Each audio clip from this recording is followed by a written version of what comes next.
আসসালামু আলাইকুম প্রিয় দর্শক, অন্নমঞ্চের আলাপটাইতে আপনাদের সকলকে আমন্ত্রণ জানাচ্ছি। বিশ্বাসঘাতকতা করে দখলে নেয়া বালুচিস্তানকে পাকিস্তান আর সঙ্গে রাখতে পারছে না। 1947 সালের স্বাধীনতার পর কালাতের যে খানের সাথে পাকিস্তানের চুক্তিভঙ্গ এবং সামরিক বলপ্রয়োগের মাধ্যমে বালুচিস্তানকে অন্তর্ভুক্ত করার যে ঐতিহাসিক অসন্তোষ, তা প্রজন্ম থেকে প্রজন্মান্তরে বালোচ জাতীয়তাবাদের জন্ম দিয়েছে। 71-এ ভেঙে গিয়েছিল পাকিস্তান প্রথমবার, বেরিয়ে যায় পূর্ব পাকিস্তান, আর এবার চলে যাওয়ার মুখে বালুচিস্তান। বর্তমানে পাকিস্তানে 4টি প্রদেশ রয়েছে।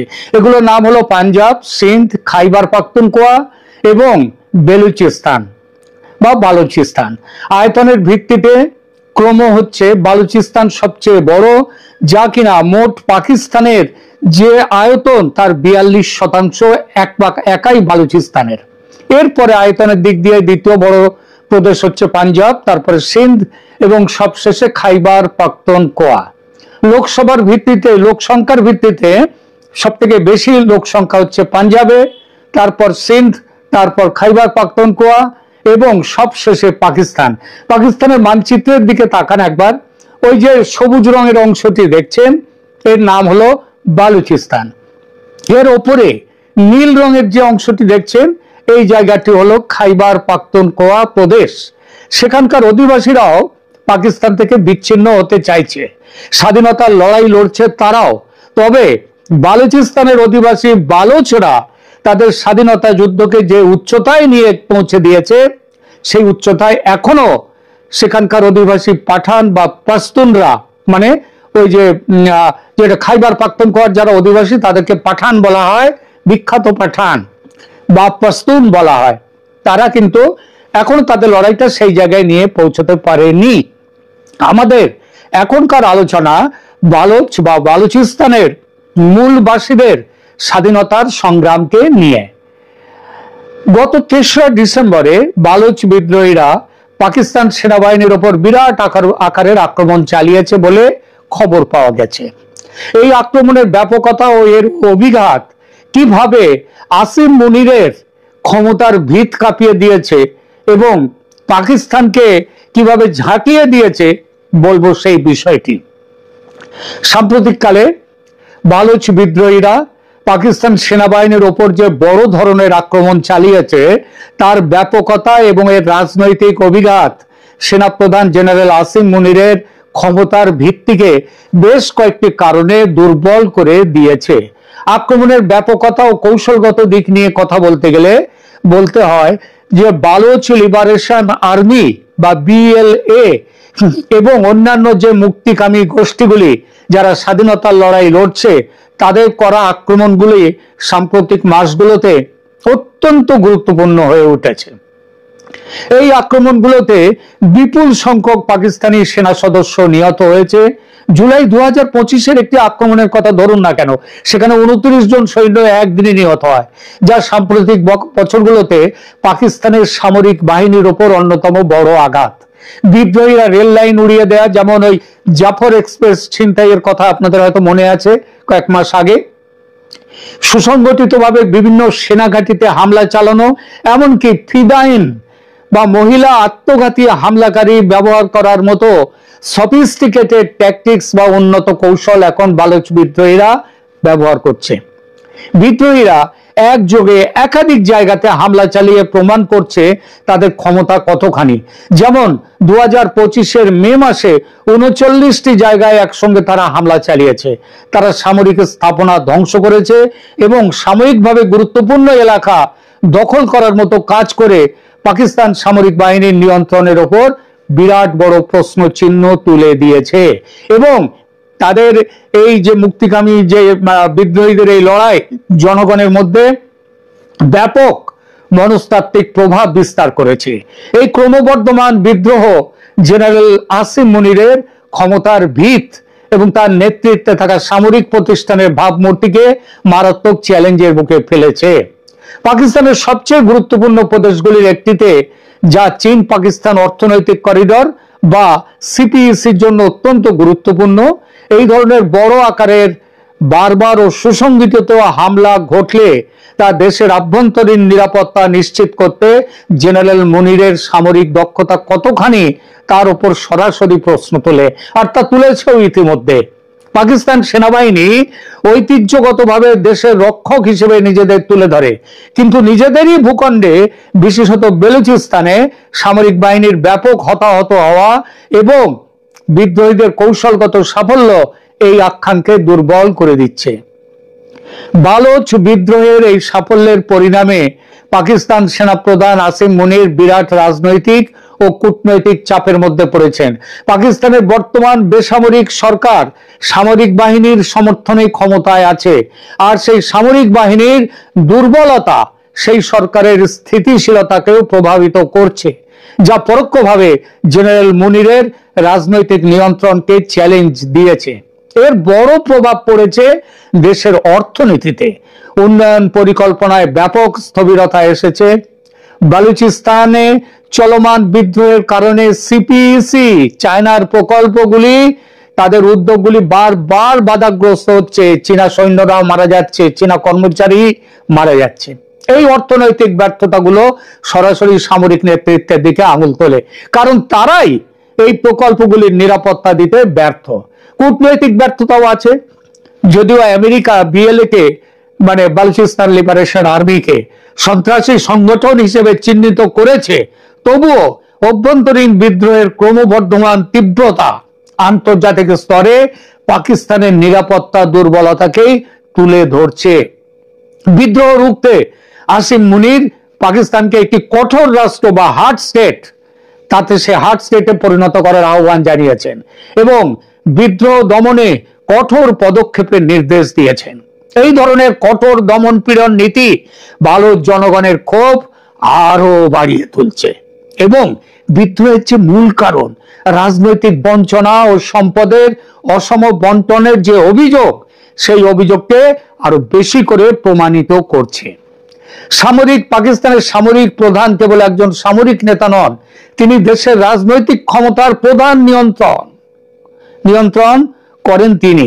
বালুচিস্তানের এই ব্যর্থতা জনগণের চোখে তার ক্ষমতা ও প্রতিরোধতার ধারণাকে ভেঙে চুরমার করে দিচ্ছে, যা তার সার্বভৌম ক্ষমতার প্রতীকী ভিত বা সিম্বলিক বেস অফ পাওয়ার সেটাকে নাড়িয়ে দিচ্ছে। সংক্ষেপে বালুচ বিদ্রোহীদের প্রতিটি বড় আক্রমণ জেনারেল আসিম মুনিরের ভাবমূর্তি এবং ক্ষমতার উপর একটি করে আঘাত, যা পাকিস্তানের অন্যতম প্রধান নিরাপত্তা চ্যালেঞ্জ মোকাবিলায় সামরিক প্রতিষ্ঠানের দুর্বলতা প্রমাণ করে। আসিম মুনির কিভাবে বালুচ স্বাধীনতা যুদ্ধ প্রতিহত করার চেষ্টা করছেন, তার সাফল্যের সম্ভাবনা ক্রমশ কমে আসছে। কেন? কারণ জেনারেল আসিম মুনিরের নেতৃত্বে পাকিস্তান সেনাবাহিনী বালুচদের স্বাধীনতা যুদ্ধ প্রতিহত করার জন্য মূলত দমনমূলক ও সামরিক কৌশল অবলম্বন করেছে। তবে দীর্ঘমেয়াদী রাজনৈতিক ও অর্থনৈতিক সমস্যার সমাধান না করে কেবল সামরিক শক্তি প্রয়োগ করায় পাকিস্তান আরো এগিয়ে চলেছে চূড়ান্ত ব্যর্থতার দিকে। আসিম মুনিরের বিদ্রোহ দমন কৌশলটা কি? জেনারেল আসিম মুনির এবং পাকিস্তান সামরিক বাহিনী যেসব উপায়ে বালুচ বিদ্রোহ মোকাবিলার চেষ্টা করছেন, সেগুলো হলো কঠোর সামরিক অভিযান ও দমন নীতি, সরাসরি সামরিক প্রতিক্রিয়া, সেখানে বালুচ লিবারেশন আর্মি বা অন্য বিদ্রোহী গোষ্ঠীগুলোর বড় আক্রমণের জবাবে ব্যাপক সামরিক অভিযান চালাচ্ছে, বিদ্রোহীদের শক্ত ঘাঁটি চিহ্নিত করে তাদের উপর আঘাত আনা এবং অবিলম্বে পাল্টা জবাব দেওয়া হচ্ছে। এর থেকে সবথেকে বড় যে মানবাধিকার লঙ্ঘন এবং অন্যান্য ঘটনা, সেটা হচ্ছে গুম। যে বাংলাদেশে শেখ হাসিনা গুম করছিলেন বলে এত লড়াই এবং তার জন্য আমেরিকার চোখে ঘুম ছিল না, ডিপ স্টেট একেবারে ভেঙে পড়ছিল, এখানে সামরিক বাহিনী পাকিস্তানে এবং তাদের সামরিক বাহিনীর সাথে যে ডেথ স্কোয়াড, তারা বালুচ অ্যাক্টিভিস্ট, ছাত্র, এমনকি সাধারণ নাগরিকদের জোর করে তুলে নিয়ে যাওয়া এবং বিচার বহির্ভূতভাবে হত্যা করছে তাদেরকে। এই কৌশলটি বালুচ জনগণের মধ্যে ভীতি ও আতঙ্ক সৃষ্টি করছে। সেখানে দেখা যাচ্ছে যাদেরকে ধরে নিয়ে যাওয়া হচ্ছে তাদের বাড়ির মানুষরা জানেন না কোথায় নিয়ে যাওয়া হচ্ছে, এবং তারপরে শেখ হাসিনার আমলে তো তাদের অনেকেই বাঁচিয়ে রাখা হতো, গুম করে মেরে ফেলা হয়নি। এখানে তাদেরকে ছিন্ন ভিন্ন দেহ চারিদিকে ফেলে দেওয়া হচ্ছে। জেনারেল মুনির প্রকাশ্যে এবং সামরিক মহড়ায় কঠোর ভাষায় বক্তব্য দিয়ে বালুচ বিদ্রোহীদের প্রতি শূন্য সহনশীলতার মানে জিরো টলারেন্সের বার্তা দিচ্ছেন। তিনি বলছেন যে বালুচিস্তান পাকিস্তানের গর্ব, কিন্তু বালুচিস্তান হলো সিপিইসি প্রকল্প চীনের, তার মূল কেন্দ্র। বিশেষ করে ওই যে গোয়াদার বন্দর বলা হয় সেটা কিন্তু ওই বালুচিস্তানে। সামরিক বাহিনীর একটি বড় লক্ষ্য হলো এই অর্থনৈতিক করিডোরের অবকাঠামো ও চীনা কর্মীদের নিরাপত্তা নিশ্চিত করা, যা চীনের সাথে পাকিস্তানের কৌশলগত সম্পর্ক বজায় রাখার জন্য অপরিহার্য। এবার বিদ্রোহের অভ্যন্তরীণ কারণগুলো হচ্ছে সম্পদের শোষণ, রাজনৈতিক বঞ্চনা। সেটা স্বীকার না করে পাকিস্তান সেনাবাহিনী তারা অভিযোগ করছে যে ভারত সমেত বিদেশি শক্তিগুলো নাকি এইসবগুলো করছে, প্রক্সি ওয়ার চালাচ্ছে এবং বিদ্রোহকে উস্কে দিচ্ছে। এর মাধ্যমে তিনি ব্যর্থতার দায় আন্তর্জাতিক শত্রুদের ওপর চাপিয়ে অভ্যন্তরীণ সমর্থন আদায়ের চেষ্টা করছেন। জেনারেল মুনিরের কঠোর সামরিক অভিযানের ফলে তার বালুচিস্তানকে দখলে রাখা কিংবা বালুচিস্তানকে কাছে রাখার যে সম্ভাবনা সেটা ক্রমশ কমে আসছে। আর এই ব্যর্থতা যত তীব্র হচ্ছে ততই বাড়ছে বালুচ মুক্তিযোদ্ধাদের জয়ের সম্ভাবনা এবং ততটাই বাড়ছে পাকিস্তানের টুকরো হওয়ার সম্ভাবনা। খাইবার পাখতুনখোয়ার যে পাঠান বা পশতুন তারাও বিদ্রোহ করছে। ঘরের মাঠে নাজেহাল পাকিস্তান এরই মধ্যে পরিকল্পনা নিয়েছে বাংলাদেশে নাক গলিয়ে ভারতে অস্থিরতা তৈরি করার। মোল্লাতন্ত্র, জঙ্গিতন্ত্র দিয়ে ঘিরতে চাইছে ভারতকে। ইউনূসের সহায়তায় বাংলাদেশে জঙ্গিদের নিয়ে খোয়াব দেখছে ভারত দখল করে গাজওয়াতুল হিন্দ প্রতিষ্ঠার করবে তারা। এখানে ভিখিরির স্বাদ, ছেঁড়া কাঁথায় শুয়ে স্বপ্নে রাজত্ব ভাবে ভাবছে আর রাজকন্যা। এই খোয়াব ভাঙতে খুব দেরি নেই আর। তাই বলি, আগে নিজের দেশ সামলা, তারপর ভাবিস ভারতে হামলা করার কথা। কথাটা শুধু আসিম মুনির, শাহবাজ শরীফরা নন, মিয়া ইউনূস ও তার জঙ্গি চেলারাও ভুলবেন না এ কথা। ধন্যবাদ। এই মুহূর্তে আপনাদের সামনে কথা বলতে এসে পুতিনের ভারত সফরে ট্রাম্পের মাথা খারাপ, কি করতে যাচ্ছেন ট্রাম্প, এই প্রসঙ্গটি নিয়ে কথা বলতে চায়। আপনারা জানেন যে রাশিয়ান প্রেসিডেন্ট ভ্লাদিমির পুতিন ভারতে 2 দিন কার্যত 27 ঘন্টার একটি সফর করে গেলেন এবং এই সফরে ব্যবসা, বাণিজ্য, সামরিক নানান বিষয়ে ভারত রাশিয়া বলা যায় অগ্রগতির আর এক ধাপে এগিয়ে গেলেন। ইউক্রেন যুদ্ধের জন্য রাশিয়াকে অর্থনৈতিকভাবে একঘরে করতে চেয়েছিল আমেরিকা। চাপানো হয়েছিল সুইফট নিষেধাজ্ঞা। সুইফট দ্যাট মিনস এটি বিশ্বব্যাপী অর্থনৈতিক লেনদেনের একটা প্রক্রিয়া বা প্রসেস, যেটিকে বিস্তারিত করলে বলতে হয় society for world wide inter bank financial telecommunication. এর মাধ্যমে বৈশ্বিক লেনদেন হয়। সেই নিষেধাজ্ঞাকে, মার্কিন যুক্তরাষ্ট্রের সেই সুইফট নিষেধাজ্ঞাকে ব্যর্থ করতে ভারতের সঙ্গে নতুন করে সত্যিকার অর্থে জোট বাঁধছে রাশিয়া। ডলার নির্ভর অর্থনীতিকে দুমড়ে মুচড়ে ভেঙে দিয়েছে বলা যায় ইতিমধ্যে ভারত এবং রাশিয়ার বাণিজ্য। শুক্রবার যৌথ সাংবাদিক বৈঠকে সে কথাই জানালেন ভ্লাদিমির পুতিন।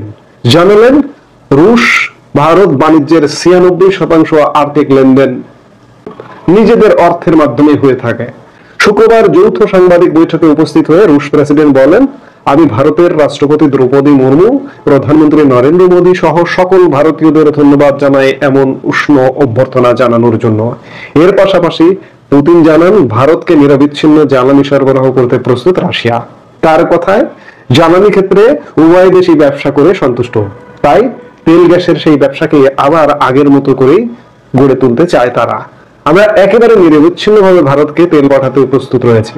এছাড়াও প্রতিরক্ষা ক্ষেত্রে একের পর এক শক্তিশালী করে সামরিক চুক্তির মাধ্যমে ভারত ও রাশিয়া উভয় দেশের প্রতিরক্ষা ক্ষেত্র ব্যবহার করতে পারবে। মহাকাশ, কৃত্রিম মেধার পাশাপাশি ভারতে পরমাণু কেন্দ্র তৈরির সাহায্যের বার্তা দেওয়া হয়েছে। সন্ত্রাসবাদের বিরুদ্ধেও কাঁধে কাঁধ মিলিয়ে লড়াইয়ের বার্তা দিয়েছে রাশিয়া। তবে এত কিছুর মধ্যে সবচেয়ে উল্লেখযোগ্য হলো দুই দেশের বাণিজ্য ক্ষেত্র।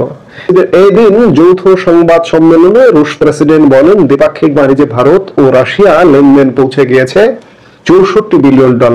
শীঘ্রই এই অঙ্কটা পৌঁছে যাবে $100 বিলিয়ন। সবচেয়ে বড় কথা যে ভারত এবং রাশিয়ার যে লেনদেন ডলারকে বৃদ্ধাঙ্গুলি প্রদর্শন করে নিজেদের মুদ্রায় লেনদেন করছে। ভারতের কাছে রাশিয়া মূলত হচ্ছে আমদানি গন্তব্য। ভারত রাশিয়াতে মাত্র $5 বিলিয়ন কাছাকাছি রপ্তানি করে আর আমদানি করে 63 বিলিয়ন ডলারের মতো গত সর্বশেষ অর্থ বছরের হিসেব যদি দেখা যায় তেমনটা। এর প্রধানতম কারণ জ্বালানি আমদানি করা হয়। বিশ্বের টোটাল সারা বিশ্ব থেকে যত জ্বালানি আমদানি করে এর প্রায় 35% জ্বালানি রাশিয়া থেকে ভারত এই মুহূর্তে আমদানি করে, যার কারণে বিশাল একটি আমদানি গন্তব্য হয়ে দাঁড়িয়েছে ভারতের রাশিয়া। আর সামরিক, পারমাণবিক ইত্যাদি নানান ক্ষেত্রে নির্ভরতা দুদেশের বাড়ছে এবং সবচেয়ে আমি বললাম যেটি যে ডলারকে চ্যালেঞ্জ দিয়ে তারা নিজেরা রুবল এবং রুপিতে লেনদেন করছেন এবং ইতিমধ্যে 96% পৌঁছে গেছে। ভারত রাশিয়ার বাণিজ্য এই মুহূর্তে সর্বশেষ পরিসংখ্যান অনুযায়ী 68 বিলিয়ন ডলার আমদানি এবং রপ্তানি মিলিয়ে। অন্যদিকে মার্কিন যুক্তরাষ্ট্রের সাথে ভারতের বাণিজ্য প্রায় লেনদেন দুই দেশের আমদানি রপ্তানি মিলিয়ে 125 বিলিয়ন ডলার। মার্কিন যুক্তরাষ্ট্র বলা যায় ভারতের প্রধান রপ্তানি গন্তব্য। প্রায় 80 থেকে 85 বিলিয়ন ডলার বাৎসরিক রপ্তানি করে মার্কিন যুক্তরাষ্ট্র এবং যুক্তরাষ্ট্র থেকে আমদানি করে 40 বিলিয়ন ডলারের মতো। এই মোট মিলিয়ে 125 বিলিয়ন ডলার। কিন্তু রুশ প্রেসিডেন্ট গতকাল ভারত সফরে এসে ঘোষণা দিলেন যে আমাদের 64 বা আমদানি রপ্তানি মিলিয়ে যে 68 বিলিয়ন ডলার এটি অচিরে এটিকে 100 বিলিয়ন ডলারে নিয়ে যাবে। এতে মার্কিন যুক্তরাষ্ট্রের আসলে ঘুম হারাম হবার জোগাড়। আর এই ঘুম হারাম হওয়া থেকে পুতিনের দিল্লি পৌঁছানোর আগে ভারতের সাথে বাণিজ্য সম্পর্ক জিয়ে রাখার জন্য নতুন প্রতিরক্ষা চুক্তির কথা ঘোষণা করে আমেরিকা। সদ্য সমাপ্ত হলো দুদিনের ভারত সফর পুতিনের। আর এই সফরের মাঝে আবার নিজেদের বন্ধুত্ব জানান দিচ্ছে আমেরিকা। জানা গেছে মার্কিন ডেপুটি বাণিজ্য প্রতিনিধি রিক সুইটজারের নেতৃত্বে ট্রাম্প প্রশাসনের একটি দল আগামী সপ্তাহে বাণিজ্য চুক্তি নিয়ে আলোচনার জন্য ভারতে আসার পরিকল্পনা করছে। প্রধানমন্ত্রী নরেন্দ্র মোদীর সরকার ইতিমধ্যে গত আগস্টের পর থেকেই ভারতীয় পণ্যের উপর 50% শুল্ক কমানোর জন্য আমেরিকার সঙ্গে একটি আলোচনা চালিয়ে যাচ্ছে এবং এটি প্রায় চূড়ান্ত পর্যায়ের দিকে। এবং ভারতের তরফ থেকে বারবার বলা হয়েছে যে এই বছরে, অর্থাৎ এই যে আমরা শেষ মাস চলছি, এই ডিসেম্বরে মার্কিন যুক্তরাষ্ট্রের সঙ্গে বাণিজ্য চুক্তি করতে তারা আশাবাদী। ভ্লাদিমির পুতিনের এই ভারত সফরটা নিঃসন্দেহে পৃথিবীব্যাপী একটা গুরুত্ব বহন করছে এবং একই সাথে মার্কিন যুক্তরাষ্ট্র গুরুত্ব বহন করছে এবং মার্কিন যুক্তরাষ্ট্র বাণিজ্য প্রতিনিধি পাঠাচ্ছে। এদিকে রাশিয়ার সাথে ব্যবসা, রাশিয়ার সাথে সম্পর্ক আছে, দীর্ঘদিনের সম্পর্ক, কিন্তু মাঝখানে মার্কিন যুক্তরাষ্ট্রের সঙ্গে ভারতের সম্পর্কের টানাপোড়েন তৈরি হয়েছিল। আশা করা যাচ্ছে যে ভারত রাশিয়ার এই অতি দহরম মহরমকে দেখে মার্কিন যুক্তরাষ্ট্র ভারতকে তার বন্ধুত্ব থেকে হারাতে চাইবে না এবং চাইবে না তখন খুব শীঘ্রই ভারত এবং মার্কিন যুক্তরাষ্ট্র বাণিজ্য চুক্তি হয়ে যাবে। এবং এই চুক্তি যখন হয়ে যাবে, রাশিয়ার সাথে ভারতের তো সম্পর্ক আছেই, আর মার্কিন যুক্তরাষ্ট্রের যে সম্পর্কের টানাপোড়েন এটি যদি দূর হয়ে যায় তাহলে আমাদের এই অঞ্চলে অনেক ভূ রাজনৈতিক জট আছে, যেমন বাংলাদেশে জট আছে। বাংলাদেশে জট কাটছে না শুধুমাত্র মার্কিন ভারত সুরাহা হচ্ছে না বলেই। এই সুরাহা হবে করে আমাদের জীবন শেষ, বাংলাদেশের মানুষের জীবন শেষ। সেই জায়গা থেকে এটি অতি দ্রুত হওয়া দরকার। রাশিয়া বাংলাদেশের সাথে আছে, ভারত বাংলাদেশের সাথে আছে, এখন মার্কিন যুক্তরাষ্ট্রেরও সাথে থাকা বলতে পাকপন্থী বাংলাদেশের সাথে নয়, বাংলাদেশপন্থী বাংলাদেশের সাথে। এটি মার্কিন যুক্তরাষ্ট্রের মাঝখানে একটু শিথিলতা দেখা গেছে, সেই শিথিলতা দূর হওয়া মানে বাংলাদেশ মুক্ত হওয়া। আমরা প্রত্যাশা করি যে অতি দ্রুত ভারত মার্কিন যুক্তরাষ্ট্র সম্পর্ক টানাপোড়েন দূর হবে এবং বাণিজ্য চুক্তি হয়ে যাবে। এবং হলে আমরা বাংলাদেশপন্থী বাংলাদেশের পাশে রাশিয়াকে পাবো, ভারতকে পাবো, মার্কিন যুক্তরাষ্ট্রকে পাবো। এবং সেটি দেখবার জন্য আমরা অধীর আগ্রহী অপেক্ষায় আছি। এবং পুতিনের ভারত সফরে ট্রাম্পের ঘুম হারাম হবার কারণেই হয়তো আশা করা যাচ্ছে যে বাণিজ্য চুক্তিটাও অতি দ্রুত হয়ে যাবে। এখন দেখার বিষয় যে সেটি কবে হয়। এই মুহূর্তে এ পর্যন্ত, সবাই ভালো থাকুন।